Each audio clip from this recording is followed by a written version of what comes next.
Hello everyone, welcome back to Raven Relics. Today I am going to quickly flip through my latest blank journal for you.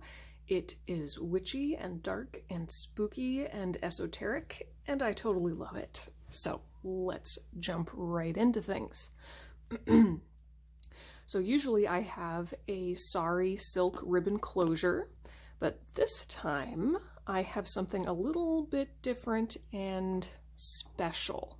This is a piece of upholstery fabric that I purchased from a shop on Etsy, and it is thick and luxurious and absolutely beautiful. I am obsessed, and I think that I want to keep using upholstery fabric ribbons, I guess, or upholstery fabric strips. I don't really know what to call it. We'll call it an upholstery fabric ribbon. I really want to keep using gorgeous fabric in every conceivable way. So yeah, this might be my new norm. It's beautiful. I can't handle it. And of course, I have a skeleton key threaded through it. This is a real antique skeleton key. It is big. It is heavy, it is worn and aged, and absolutely magnificent. So that is that.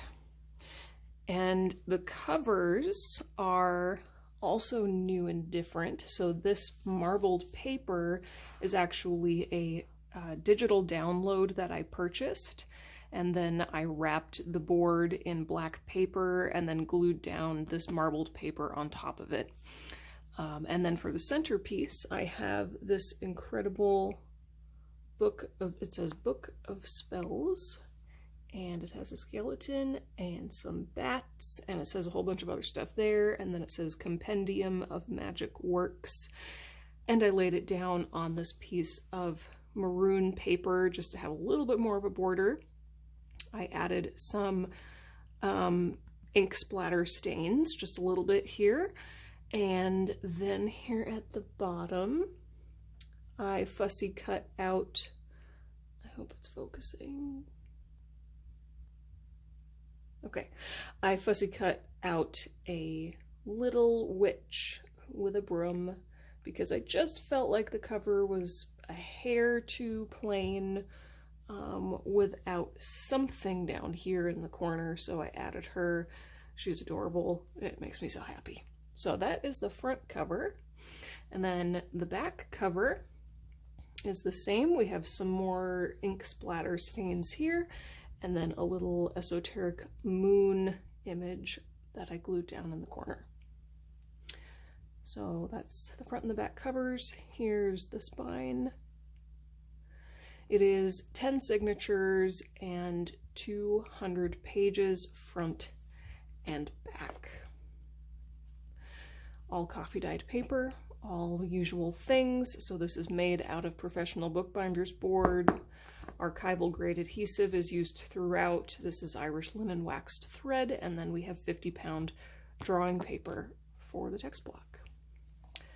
All right.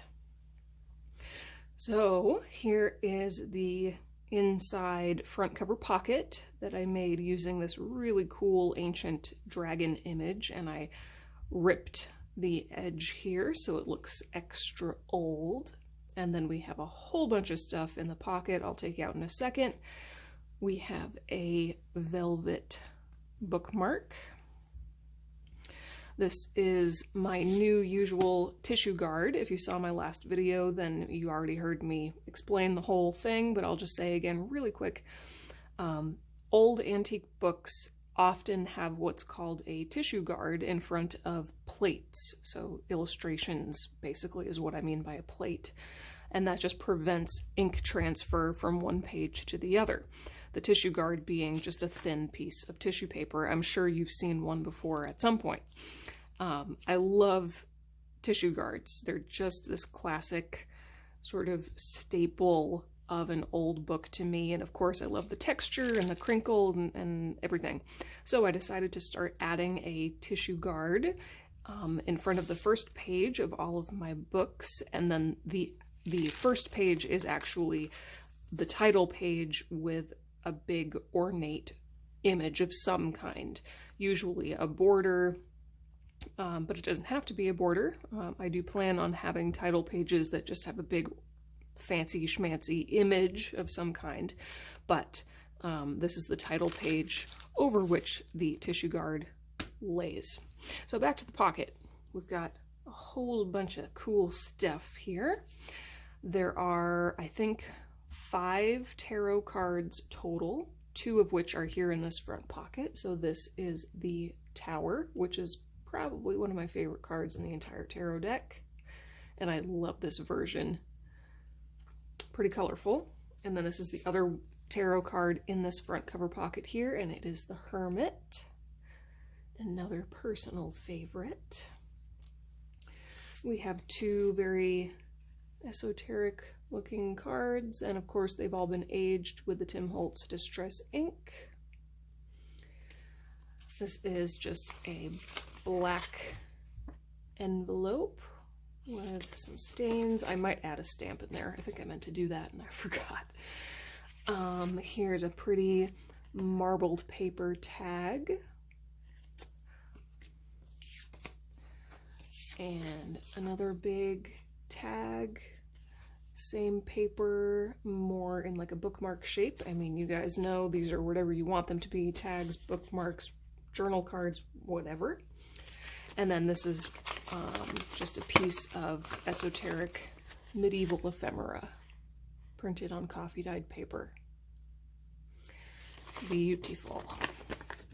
Okay, so I will quickly throw all this back in here and rearrange it later to be pretty again. Okay, so like I said, there's the first page, which is my title page, and we have a big beautiful banner for a header. And then the actual first page here, we have a stamp, an hourglass with wings, beautiful coffee stains. A little ways in, there's lots of really speckly stains like that throughout this book, which is, I love it. Oh my gosh. Okay. Little ways in, we have the other side of that title page where I put another stamp, hand pointing to the sun. This is the other side of that tissue paper. And then this is another piece of medieval ephemera. Beautiful, colorful, love that vibrant blue.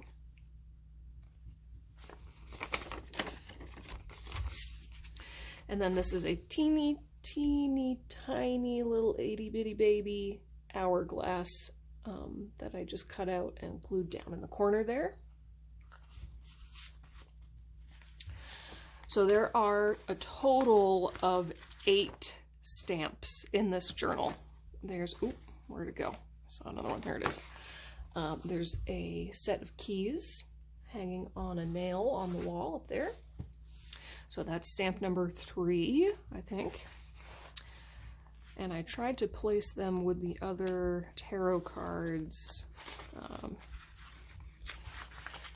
More splotchy stains. Owl stamp up there. There is a Iron Gate stamp down there.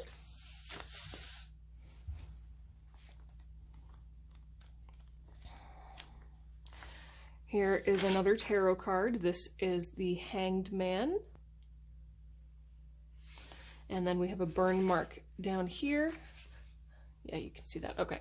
And then peeking through the burn mark is the next stamp, which is a very esoteric looking hand with a star.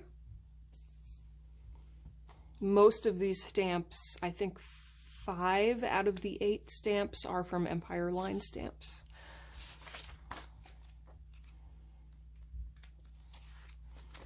And then we have the death card up here, the skeleton, and a sun stamp down here. Beautiful. And the dimensions of this book, by the way, are approximately 9 by 6. I think it's just a smidgen over 9 by 6. So more real book shape as opposed to my typical longer, narrower books. And then we have the strength card down here, again very colorful, and a chandelier stamp up in the corner. I don't know if that was all 8 stamps or not, but you saw most of them. Here's the beautiful back page with all the splotchy stains, my maker's mark, and a pretty nameplate on the back cover. Okay, so that's it, guys. I hope that you love it. I certainly do. I am especially obsessed with this upholstery fabric, thick, beautiful ribbon. I cannot get enough of it. I have so many more ribbons like this favorited in my Etsy shop, and I'm just waiting for the perfect project as an excuse to buy them. And I hope you like the little witch that I added down here and just everything.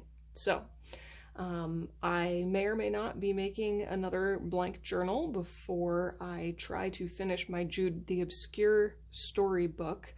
My Jude book, if you've been following me for a while, you already know this, but my Jude the Obscure storybook is really, honestly, it's the biggest, thickest, most detailed, complicated book I've ever made. It's not really going to be a journal for writing in. It's going to be more of an experience, and there's a bunch of other stuff that's going with it. It's already pre-purchased.